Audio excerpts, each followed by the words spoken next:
My name is Cora Clark, and I'm 28 years old. This past weekend, my parents made me cook and clean for my sister's birthday party, 50 guests, the entire weekend, completely alone. I prepped food for 3 days straight, barely slept, and by Saturday afternoon I was so exhausted I could barely stand. When I finally asked my mother for help, she didn't just say no. She laughed. Then, in front of a room full of guests, she said, "You're the only one without a real job. You have the time." What my mother didn't know was that I'd just signed a contract worth more than my sister makes in a year. And what none of them knew was that my new CEO was standing in that room, listening to every single word. Before I tell you what happened when I set down the dishes and walked out, please take a moment to like and subscribe, but only if this story truly speaks to you. Drop your location and local time in the comments. Here's how one weekend changed everything. It started 2 weeks before Madison's party, with a text from my mother at 9 p.m. on a Tuesday. "Madison's birthday is coming up. She's very busy with her big case, so you'll handle everything. 50 guests. I'll send you the details." Not a question, a directive. I stared at my phone, sitting in my tiny apartment surrounded by 3 monitors displaying the brand concept I'd been refining for Meridian Corporation. The initial presentation was in 4 days. I'd been working 16-hour days for a week straight, barely sleeping, living on coffee, and the kind of focused intensity that happens when you know you're creating something extraordinary.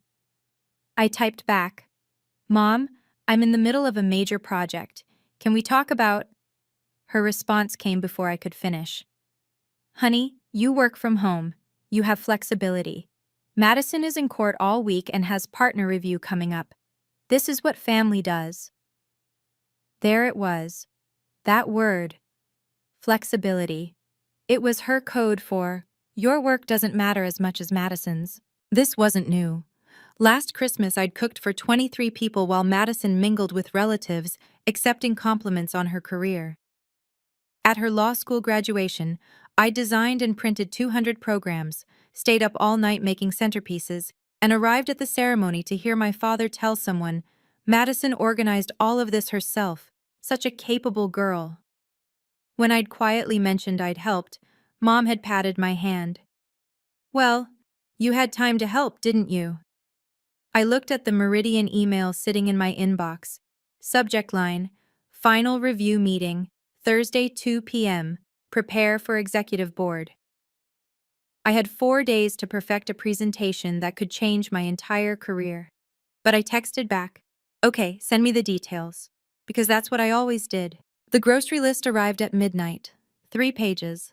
Appetizers for 50, a full dinner menu, and a dessert spread that required ingredients from 4 different stores. At the bottom, "Madison wants everything elegant but approachable. You know what I mean. Thanks, sweetie." Wednesday, I drove to 3 grocery stores before my workday even started. The Meridian presentation was tomorrow, and I still hadn't finalized the color palette for their brand guidelines. Thursday morning, I was on a Zoom call with Meridian's executive team, presenting my concept while downstairs, ingredients for 50 people sat in my parents' refrigerator, waiting. The CEO, Christopher Hayes, appeared on screen for the first time. Mid-50s, sharp suit, the kind of presence that makes everyone sit up straighter. "Ms. Clark," he said, studying my presentation with genuine interest, "this brand narrative is exceptional. You've captured exactly what we've been trying to articulate for 3 years." "Thank you, Mr. Hayes. I'm going to be in your city this weekend. Family obligation. We should meet in person to discuss the contract details." My heart jumped. "I'd love that, but I have a family commitment Saturday." "Sunday then?" "Saturday is— it's all day. My sister's birthday party." "Ah," he smiled. "Family comes first. I respect that. Actually, I'll be seeing an old college friend Saturday, Robert Clark. Any relation?" The room seemed to tilt. "That's my father." Small world. Well, perhaps I'll see you there. The call ended. I sat staring at my screen, trying to process what had just happened when my phone buzzed. Madison. "Did you get organic eggs? The regular ones make the soufflé taste cheap. I hadn't even known she wanted soufflé. Nobody had asked if I could make soufflé. Saturday morning, 7 a.m. I'd been in my parents' kitchen since 6, prepping vegetables, marinating meat, setting up the coffee service. Madison came downstairs at 10 in silk pajamas, her hair in rollers. "Morning?" she said, pouring herself coffee from the pot I'd made. She frowned at the menu list on the counter. "Actually, I forgot to tell you, 3 of my guests are keto. Can you do something without carbs?"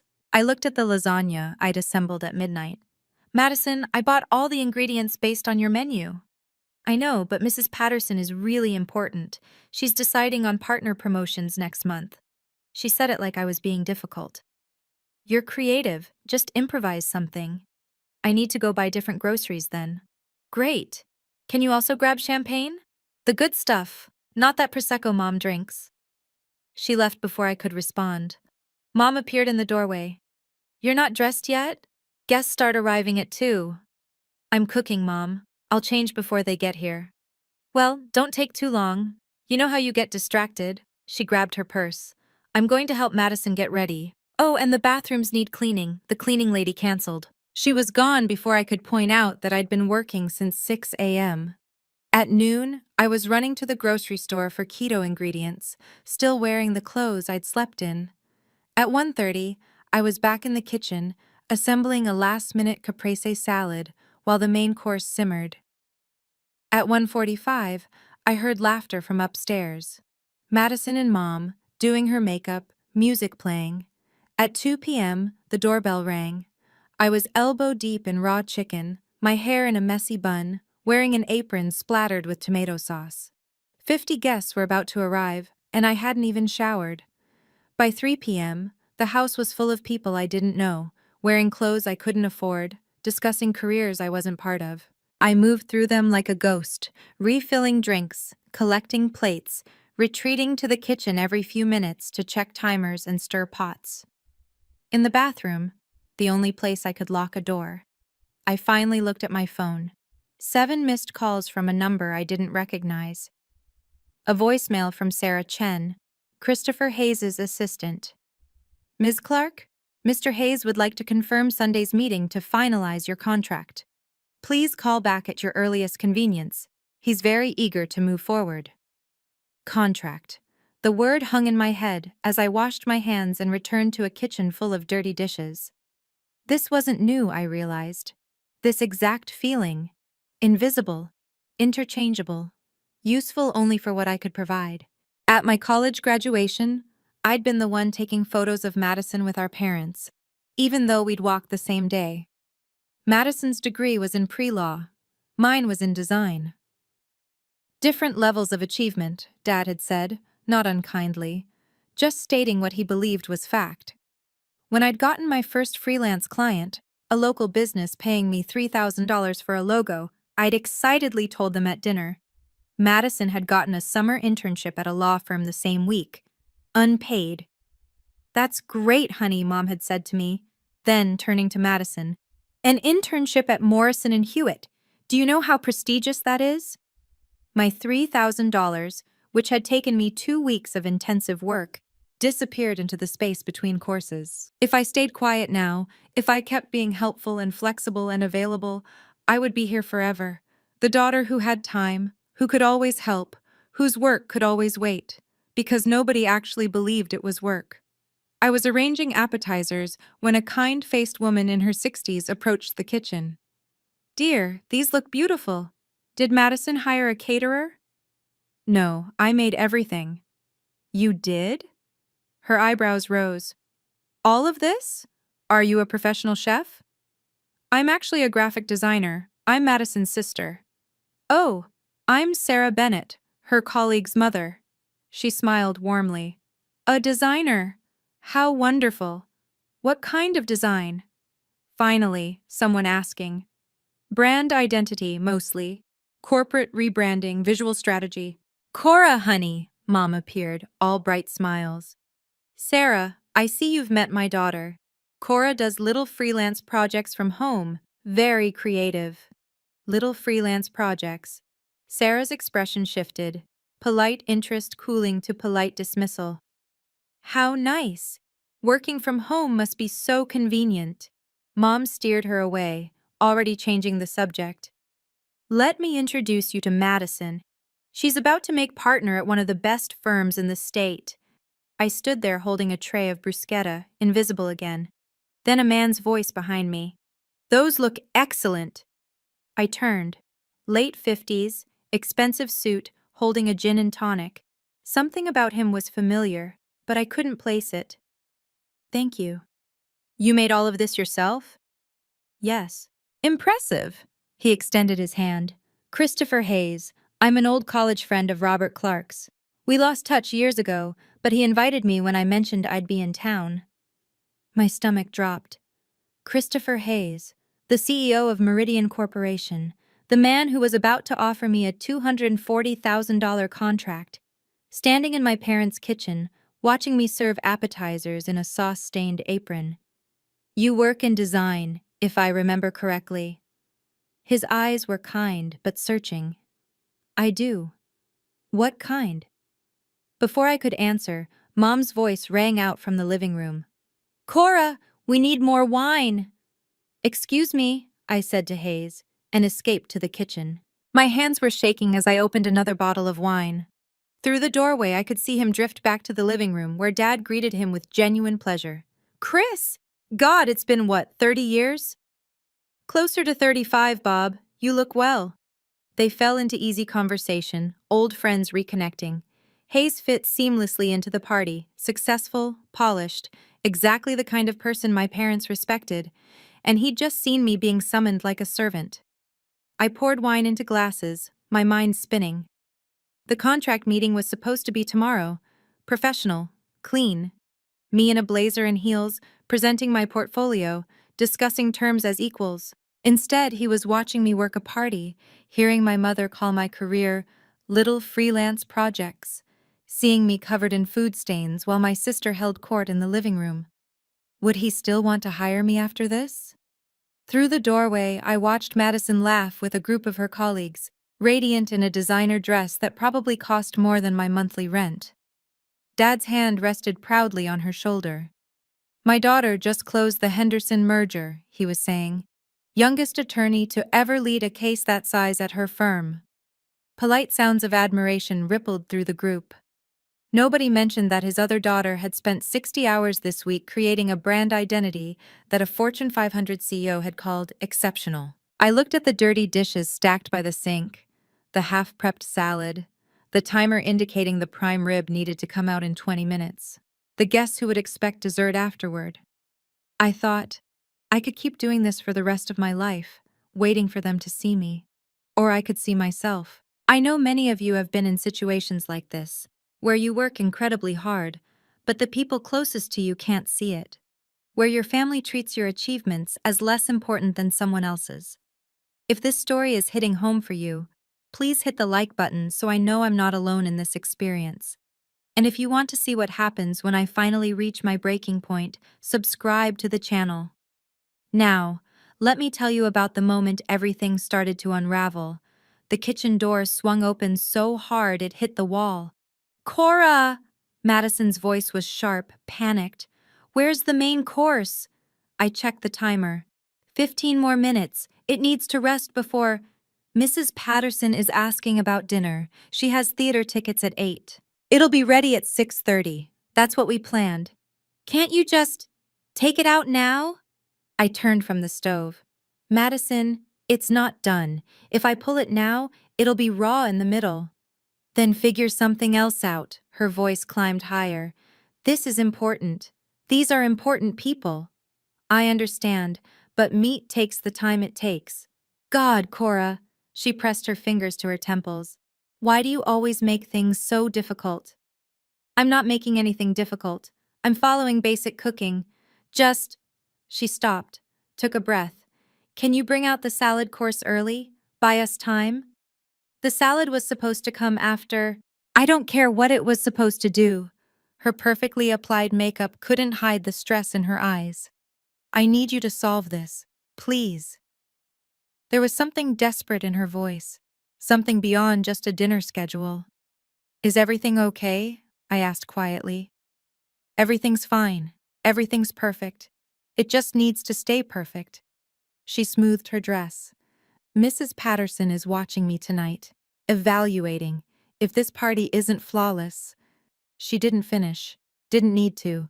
I got it then. The pressure she was under. Partner review. The constant performance.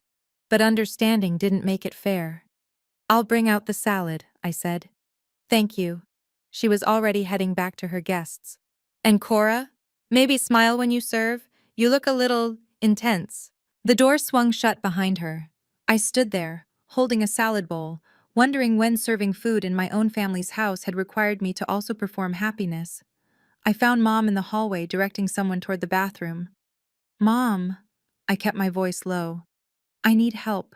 I can't cook and serve and clean up simultaneously. She turned, smile still in place from her conversation. Honey, you're doing fine. I've been working since 6 a.m. I'm exhausted. Well, Madison worked an 80-hour week preparing for her partnership review. She said it gently, like she was explaining something to a child.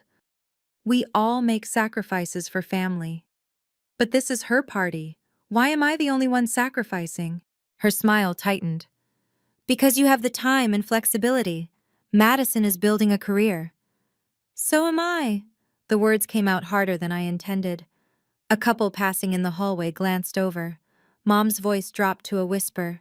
Cora, don't do this now. We have guests. I just need someone to help serve so I can finish cooking. I'm hosting. Your father is catching up with Chris Hayes. Madison is with her colleagues. You're the only one who's available. Available? The word tasted bitter. I've been working all week too, Mom. On what? Designing logos? She patted my arm. Sweetie, that's not the same as preparing for a partnership decision. Madison's entire future is riding on. What about my future? A beat of silence. Then Dad appeared, uncomfortable. Everything okay here? Everything's fine, Mom said quickly. Cora's just feeling a little overwhelmed. You're doing great, kiddo, Dad said, not quite meeting my eyes. Just power through. It's almost over. He guided Mom back toward the living room, leaving me standing in the hallway. Through the kitchen door, I could hear a timer beeping. The prime rib. Finally ready. I went to pull it out and found the edge burned black. I'd been gone too long. I was frantically cutting away the burned portions when I heard Mom's laughter from the living room. The kind of performative laugh she used when she wanted everyone to pay attention to what she was saying. You should see Cora's apartment, she was telling someone. Just covered in sketches and fabric samples. She's very creative. Always has been. Warm, affectionate. The voice she used when she was proud. I paused, knife in hand, waiting. We always thought she'd grow out of the art phase, Mom continued.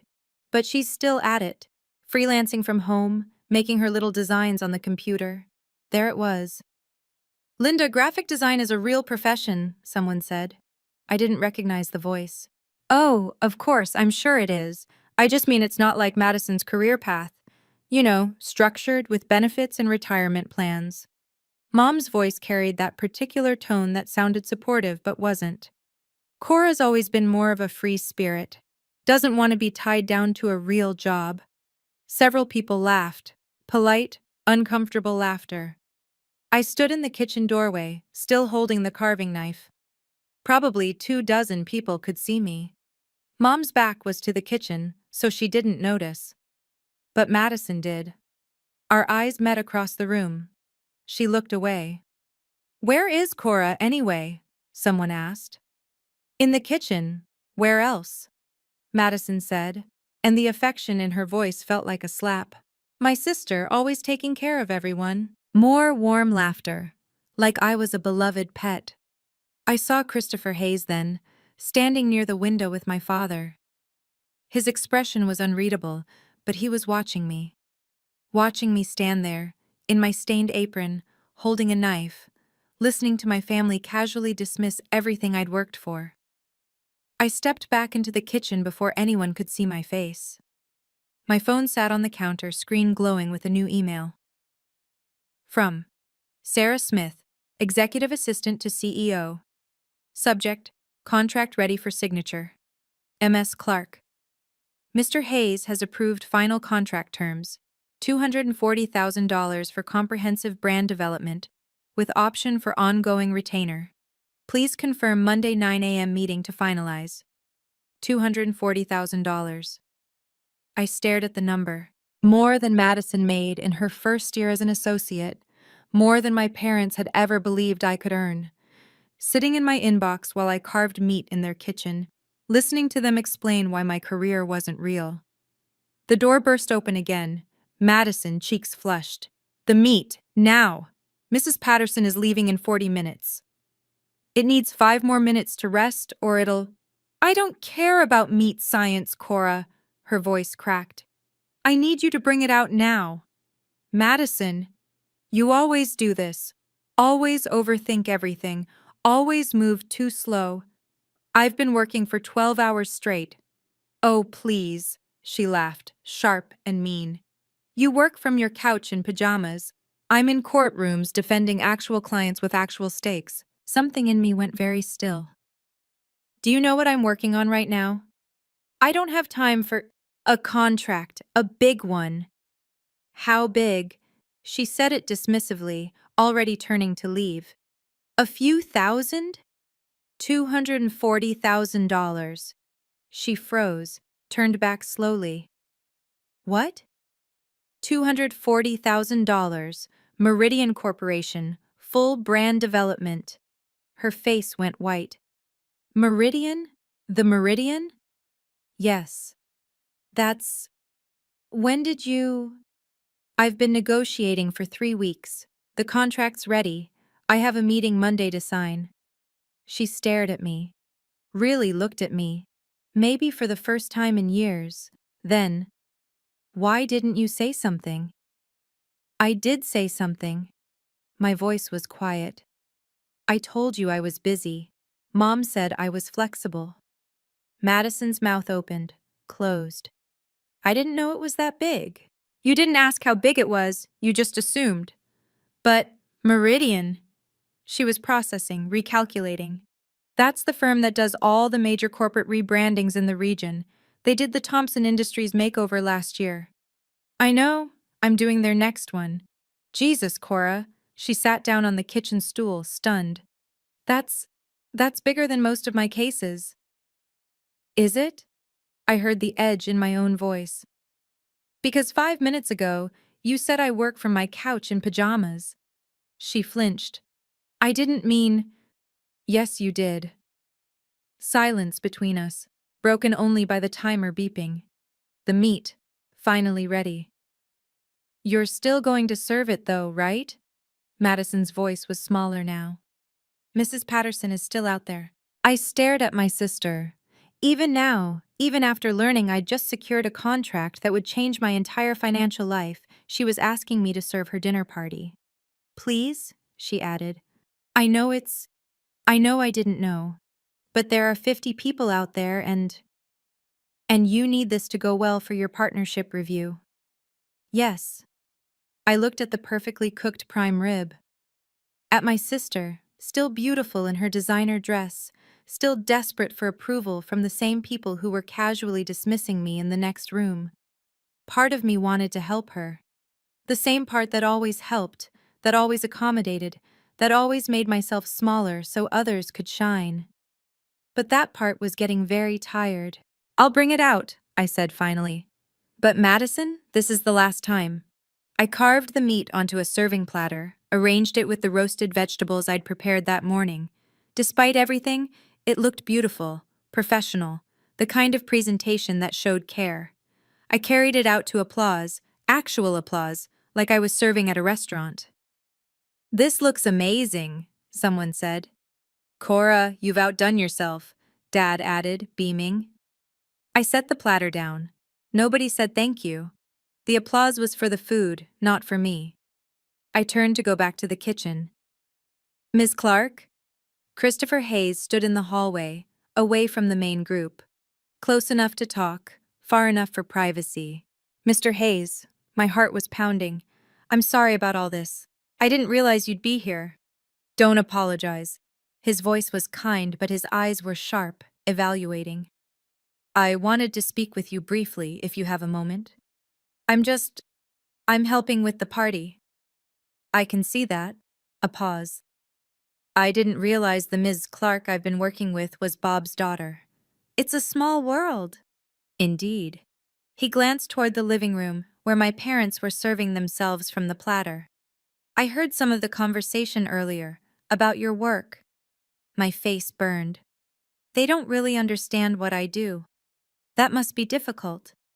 It is what it is. Ms. Clark, Cora, if I may. He leaned slightly closer. I built Meridian from nothing. My family thought I was insane to leave law school for marketing. They didn't speak to me for 2 years. I looked at him, really looked, saw something I recognized. When did they come around? I asked. When I stopped waiting for them to. He smiled, sad and knowing. Your contract is still valid.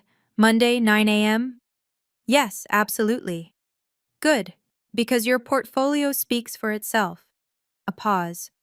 You shouldn't have to prove yourself in your own home. Thank you, I said quietly. That means a lot, especially right now.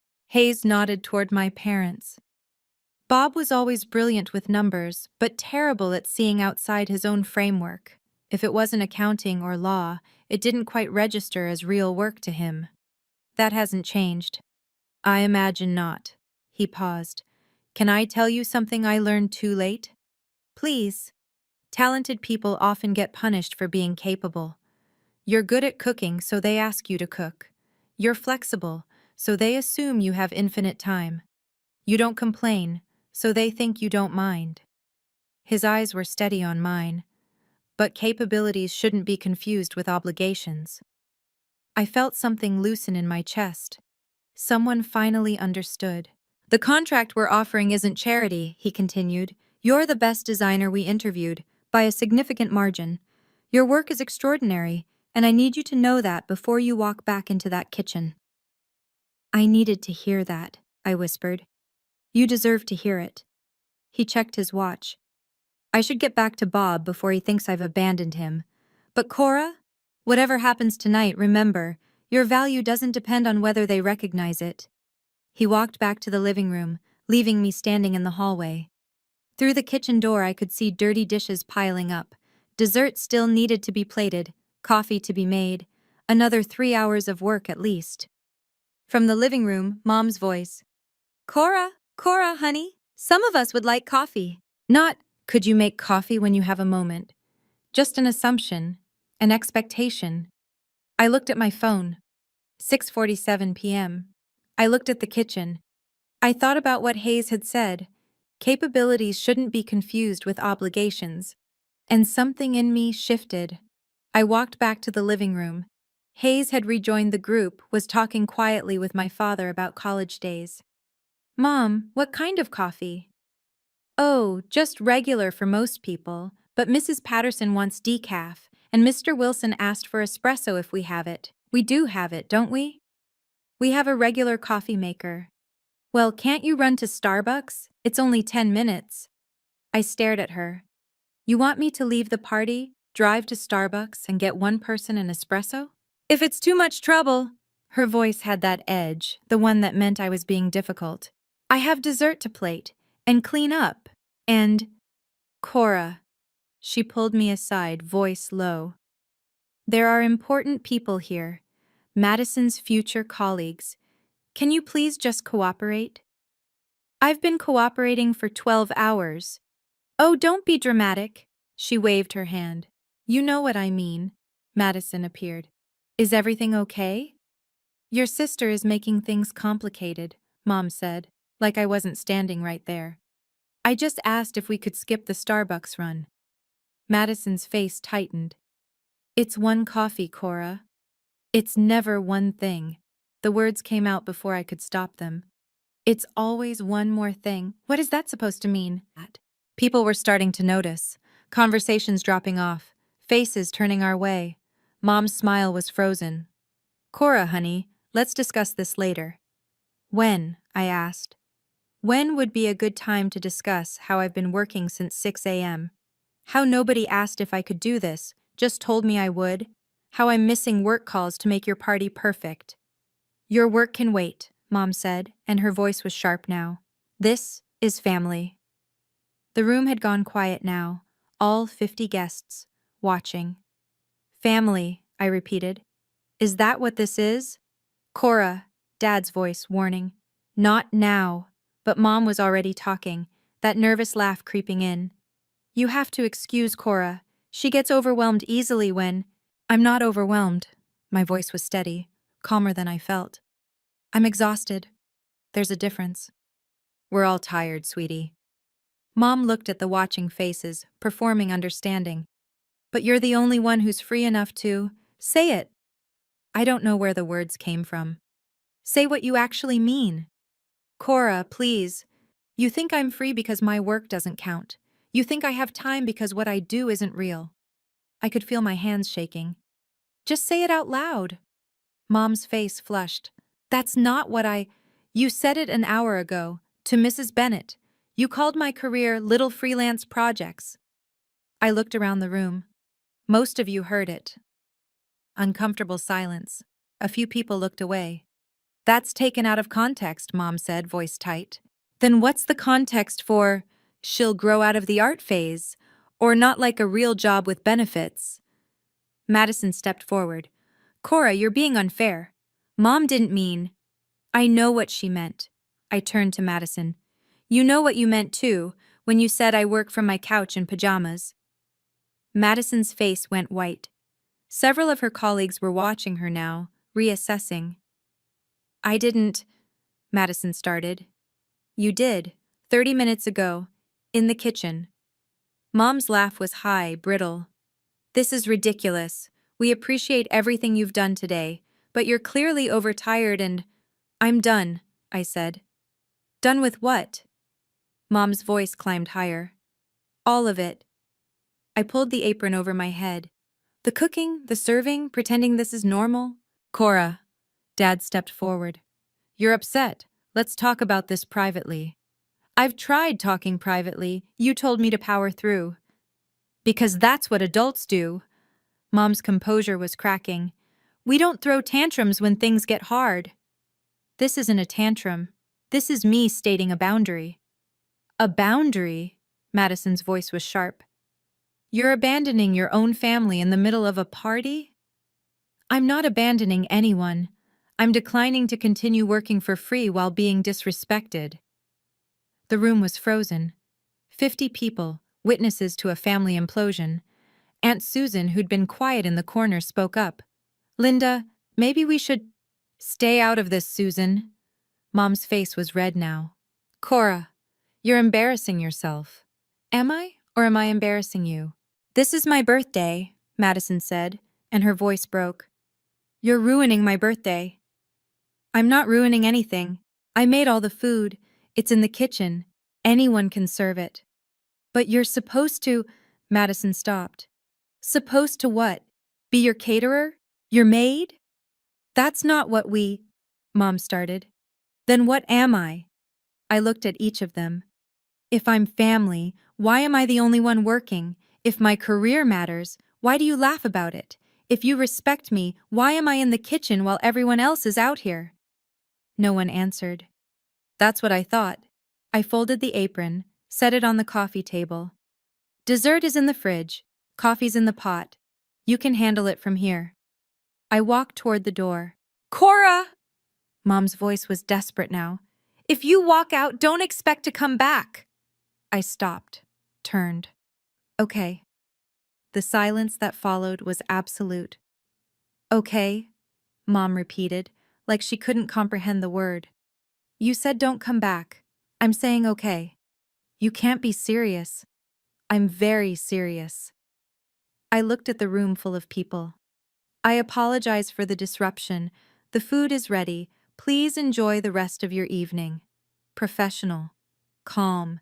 Exactly how I'd speak to a client. I headed for the door. Cora! Madison's voice cracked. Please, all these people. We'll be fine.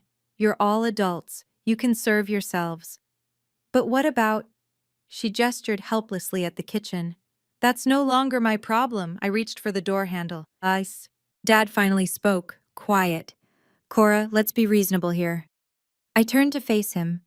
I've been reasonable for 28 years, Dad.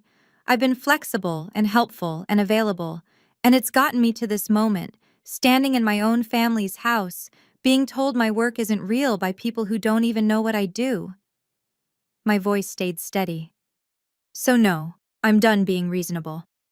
Where will you go? Mom asked.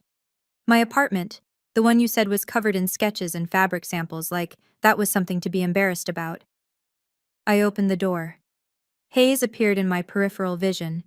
He didn't say anything, just gave me the smallest nod. Enjoy your party, I said to the room. Happy birthday, Madison. I stepped outside.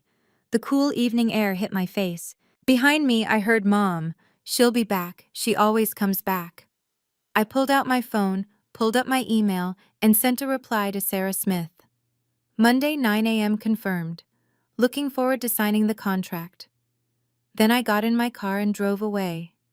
For the first time in my life, I didn't look back. Have you ever had to choose between your own self-respect and keeping the peace with your family? That moment when I walked out was the scariest and most freeing thing I'd ever done.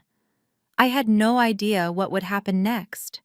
If you're going through something similar, or if you've ever had to set a hard boundary with people you love, comment boundaries below so we can support each other. And if you want to know what happened after I left, especially about that envelope delivered at 11 p.m., keep watching. What comes next changed everything.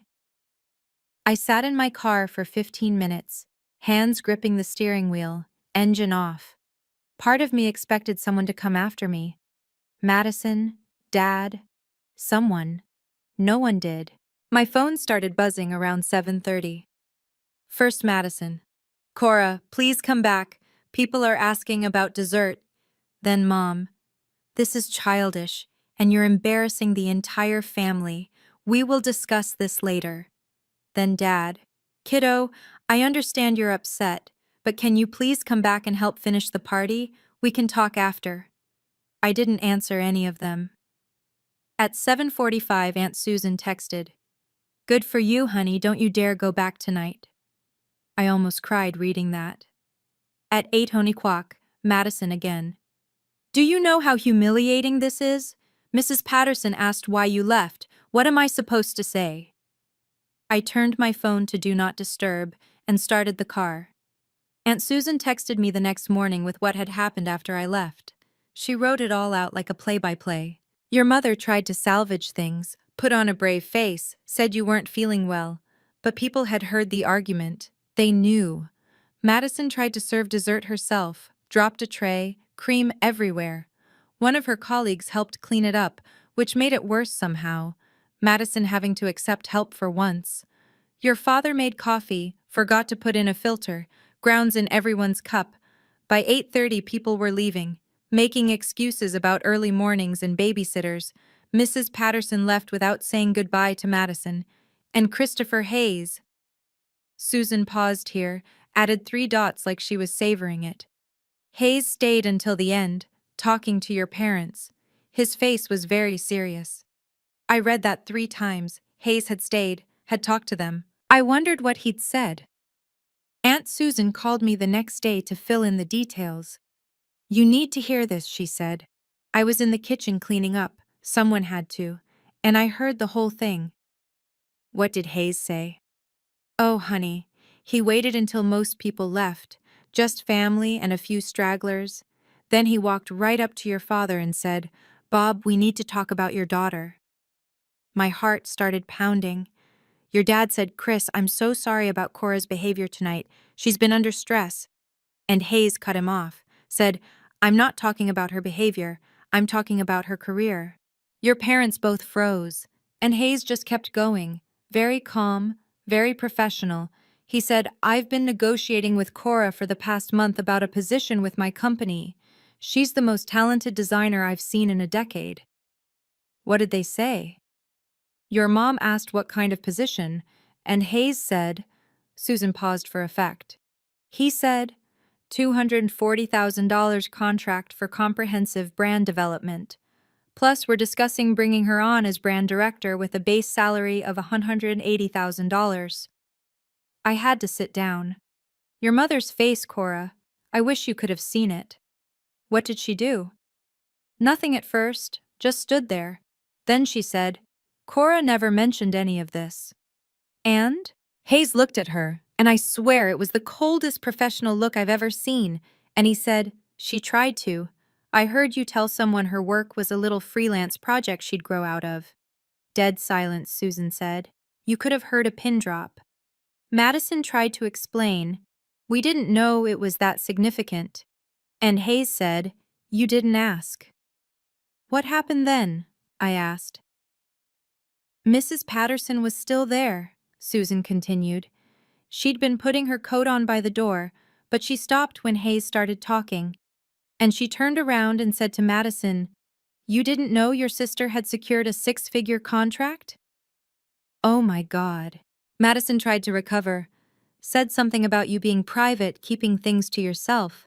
And Mrs. Patterson said, and I quote, or perhaps you didn't ask because you'd already decided her work wasn't worth asking about. I could hear the satisfaction in Susan's voice. The 3 other people who were left, people from Madison's firm, they were all listening. One of them said, Meridian Corp is one of the most selective agencies in the region. That's incredibly competitive. Your father finally found his voice. Asked Hayes how long he'd known you were his daughter. Hayes said he'd realized it today, at the party, that he'd come to reconnect with an old friend and discovered that friend's daughter was the brilliant designer he'd been working with. What did Dad say? He said, I had no idea Cora was doing work at that level. And Hayes, God, I loved this. Hayes said, that's because you never asked what level she was working at. You just assumed it was beneath you. He said that? Word for word, in front of everyone. There was a pause. Then Susan added quietly, Mrs. Patterson pulled Madison aside before she left. I couldn't hear everything, but I caught the words judgment and leadership concerns. Madison's face was white. What does that mean? It means, Susan said, that Madison's partnership review just got a lot more complicated. By Sunday afternoon, it was on Facebook. Not from anyone in my family, they would never. But one of the guests, someone I didn't even know, had posted, attended the most uncomfortable party last night, watched a family treat their talented, hard-working daughter like hired help, then act shocked when she finally stood up for herself. Here's a reminder. Just because you don't understand someone's career doesn't mean it isn't valuable, especially when they're literally serving you dinner while managing a 6-figure contract. Do better, people. No names, no photos, but enough detail that anyone who'd been there would know. The post had been shared 247 times by the time I saw it. The comments were brutal. This is why talented people go no contact with their families. I guarantee the parents are the type to brag about her success now. The sister sounds insufferable. Hope the partnership was worth it. Madison called me for the 20th time. I finally answered. Did you see it? Her voice was ragged. I saw it. People from my firm liked it, Cora. My colleagues. They know it's about us. I didn't write it. But you know what people are saying? They're calling me entitled, saying I exploit family labor. She was crying now. Mrs. Patterson emailed me, said we need to meet Monday about leadership concerns. Part of me felt guilty. The part that had been trained to prioritize Madison's feelings over my own needs. But a larger part of me felt nothing at all. I'm sorry that's happening, I said carefully. Are you? Because you walked out knowing this would happen. I walked out because I couldn't stay. What happened after isn't something I controlled. But you could fix it. You could post something, explain. Explain what, Madison? That you didn't mean to treat me like staff? That it was an accident you called my work a joke? Silence. That's what I thought, I said, and hung up. Sunday night, 11:03 p.m., my phone rang. It was Aunt Susan, breathless. You need to hear this. What happened? Someone just knocked on your parents' door, a woman in a business suit, professional, polished. She asked for Linda Clark. Who was it? She said her name was Sarah Smith. She's Christopher Hayes's executive assistant. My heart stopped. She handed your mother an envelope, a formal one, thick paper. Then she said, Mr. Hayes wanted to ensure this was delivered personally tonight. It concerns Ms. Cora Clark. What's in it? I don't know yet. Your mother's still standing in the doorway holding it. She looks terrified. Is it about the contract? Sarah didn't say, just delivered it and started to leave. But then Madison ran to the door and asked what it was about, and Sarah turned back. I was gripping my phone so hard my knuckles were white. Sarah pulled out her tablet and read from it. Very formal, very professional. She said, Mr. Hayes wishes to inform the Clark family that Ms. Cora Clark will begin her position as brand director of Meridian Corporation this Monday. Starting salary is $180,000 annually, plus performance bonuses. Mr. Hayes wanted to ensure the family understands the significance of her role. Oh my God! Your mother actually swayed, like she might faint. Your father had to steady her. What did Sarah say then? She said, Mr. Hayes also wanted me to convey that he was impressed by how Ms. Clark handled herself under pressure. He believes that someone who can set clear boundaries in her personal life will excel at protecting the company's brand integrity. Then she handed over the envelope and left. What was in the envelope? Hold on, they're opening it now. It's the contract, Susan breathed. A copy of the full contract, with a note. What does the note say? Mr. and Mrs. Clark, your daughter is one of the most gifted professionals I've had the privilege to work with. I hope you're as proud of her as I am to have her on my team. Regards, Christopher Hayes. I heard something crash in the background of Susan's call. What was that? Your mother dropped a glass. She's crying. Actually crying. Susan's voice was awed. Madison picked up the contract. She's reading through it. I can see her face. Cora, she's devastated. Why? Because it's real. All of it. The salary, the position, the scope of work. It's not some small freelance gig. It's a major corporate role. Susan paused. Your father just said, she's making more than Madison. What did Madison say? Nothing. She's just staring at the contract. And Mom? She's looking at the note from Hayes, reading it over and over. She keeps saying, we didn't know. We didn't know. They didn't ask, I said quietly. Exactly what Hayes wrote in his note. There's a PS at the bottom. In my experience, the most talented people are often the most underestimated by those closest to them. Perhaps because excellence in unconventional forms makes us question our own assumptions. Susan laughed, sharp and delighted. He's calling them out, professionally, politely, but definitely calling them out. What are they doing now? Your mother's trying to call you. Your phone's ringing? I looked at my screen, Mom's name lighting up. I let it go to voicemail. I need time, I told Susan, before I talk to them. Good, she said firmly. Make them wait. Like they made you wait for 28 years. By Monday morning, I had 53 missed calls. 20 from Mom, 15 from Dad, 18 from Madison. The voicemails ranged from apologetic to defensive to desperate. Mom. Cora, honey, please call me. We need to talk about this. I had no idea about your job, about any of it. Please. Dad. Kiddo, I'm proud of you. I should have said that years ago. Can we talk?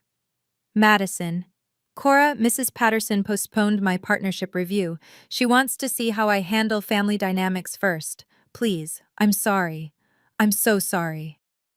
I listened to all of them while getting ready for my 9 a.m. meeting with Hayes. Then I sat down and wrote an email. To all three of them. Subject: boundaries. I'm not angry with you. I'm hurt, but I'm not angry. I need you to understand the difference. I don't need you to understand my career, but I need you to respect it. I don't need you to be impressed by my success, but I need you to stop dismissing it. For the next 3 months, I won't be attending family gatherings. I need space to build my boundaries and focus on my new role. This isn't punishment, it's self-preservation. When I'm ready to reconnect, we'll do it on neutral ground. Not at your house where I've spent my life being useful. Somewhere where we can talk as equals. I love you, but I love myself more now. And that's not selfish. It's survival. Cora. I sent it before I could second-guess myself. Mom's response came in 2 minutes. Cora, please don't shut us out. We're your family. I wrote back. Family is supposed to build you up, not tear you down. I'll be in touch when I'm ready. Then I put my phone on silent, put on my best blazer, and drove to Meridian Corporation to sign my contract. Susan told me later what happened to Madison that Monday. Mrs. Patterson called her in at 8 a.m., before Madison could even set down her briefcase. Sit down, Madison. Madison sat. We need to discuss Saturday night. I can explain. I don't need explanations. I need to understand your judgment. Mrs. Patterson folded her hands on her desk. You treated a 6-figure professional like household staff, in front of colleagues, in front of clients. I didn't know about her contract. That's precisely the problem. You didn't know because you didn't ask. You made assumptions about the value of her work based on… what? That it wasn't law? Madison's face went red. It was a family situation. And family situations reveal character. Leadership isn't just about winning cases, Madison. It's about seeing people clearly, valuing different kinds of expertise, understanding that there are multiple paths to success. A long silence. Your partnership review is being postponed 6 months. Madison's face went white. 6 months? You need to demonstrate growth in areas beyond legal skill. Empathy, collaborative thinking, the ability to work with diverse teams that include people who don't fit your narrow definition of success. But the Henderson merger was excellent legal work. No one's questioning your competence as an attorney. Mrs. Patterson's voice softened slightly. But partners represent our firm's values. Right now, you're showing us that you only value what looks like your own path. That's a problem. Madison left the office 10 minutes later. She called me immediately. I didn't answer. She texted, I lost 6 months, 6 months of my career, because of Saturday. I texted back, I lost years of respect from my own family. We're not the same. She didn't respond. The social fallout came quickly. Mom's book club met on Wednesday. She'd been a member for 12 years. Susan heard about it from Margaret, one of the members who'd been at the party. The group leader pulled Mom aside before the meeting started. Linda, we think you should take some time away from book club. Just for a month or 2. Why? Mom's voice was small. Several members were uncomfortable with what happened Saturday. The way you spoke about Cora. The assumptions you made. That was private. It was in front of 20 people. And the Facebook post made it public. The leader wasn't unkind, just firm. We think some space would be good. For everyone. Mom came home and cried for an hour. Dad had his own reckoning at the golf club. 2 of his regular partners canceled their Sunday game. The third showed up but spent the entire round talking about how proud he was of his daughter, an artist who'd just gotten her work into a gallery. Some people don't understand that success looks different now, the friend said pointedly. My daughter doesn't make what I made in accounting, but she's happy. She's building something. Dad was quiet the whole drive home. At the grocery store, they ran into the Pattersons. Mrs. Patterson gave a tight smile and kept walking. That was awkward, Dad said. Everyone knows, Mom whispered. The whole neighborhood knows we pushed our own daughter away. We didn't push. We did, Robert. We absolutely did. That night, Dad called me. I didn't answer. He left a voicemail. Kiddo, I've been thinking a lot about what I said when you were growing up, about real careers and stability. I was wrong. I'm sorry. Call me when you're ready. I saved the voicemail, didn't delete it, but I didn't call back either. Monday at Meridian felt like stepping into a different life.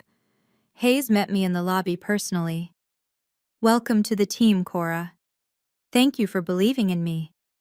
"I don't believe in you. I know what you're capable of." He smiled. "There's a difference." He walked me to my office, not a cubicle, an actual office, with windows overlooking downtown, my name already on the door.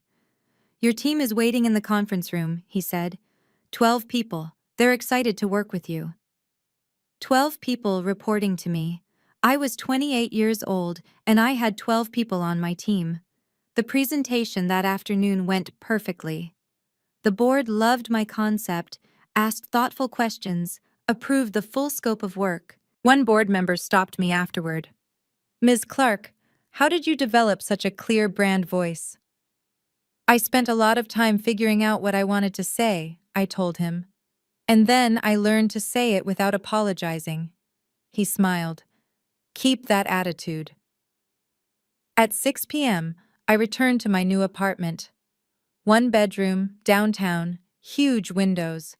I'd signed the lease 2 weeks ago but hadn't told my family, hadn't wanted to deal with the questions, the assumptions, the gentle implications that I couldn't afford it. I could afford it now. My phone buzzed. Aunt Susan.